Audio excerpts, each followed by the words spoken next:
zazvonia, ihličie vám doma zavonia. Zalovte všetky trápenia a starosti, užite si sviatky plné šťastia a radosti. Hovorí sa, že vie na cestu už za rohom, ale sú keď zem je guľatá. Ale pekne po poriadku, najskôr treba chytiť rybku, lebo u nás taký zvyk, na Vianoce kapor musí byť. A tak ide rybár okolo jazera a vidí druhého rybára, pýta sa.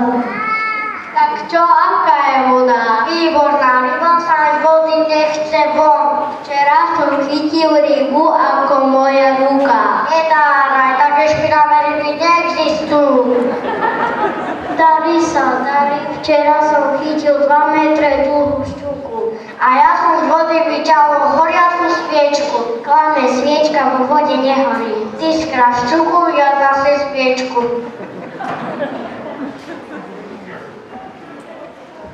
Nevždy sa rybka chytí tak nezostáva ako ísť do obchodu. Otec rybu, teraz na svitaní, úsivie kebáva, doma movaní, sem tam hodí chvostom, sem tam spraví čup, len sa rybka moja, len sa pekne kúp. Kúpil otec rybu, veľkú ako som, rybinou a sviatkami vonia celý dom. Od rána sa píspe, stromček Vianoce, kúpil otec rybu, veď sú Vianoce. Kapor leží vo vani, vyzerá označovaný. Veľa vody má vraj rád, chce sa osprchovať. Vo vani sa rozprávajú dvaja kapre, ešte stále si myslí, že my sa tu iba kúpeme.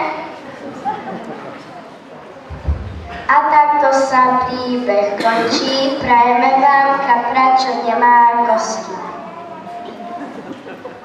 Keď zasadnete všetci ku štedrovečernému stolu, modlitbou vianočnou potešíte sa spolu. Ježiško maličký nech rozdá balíčky a ostane s vami navždycky.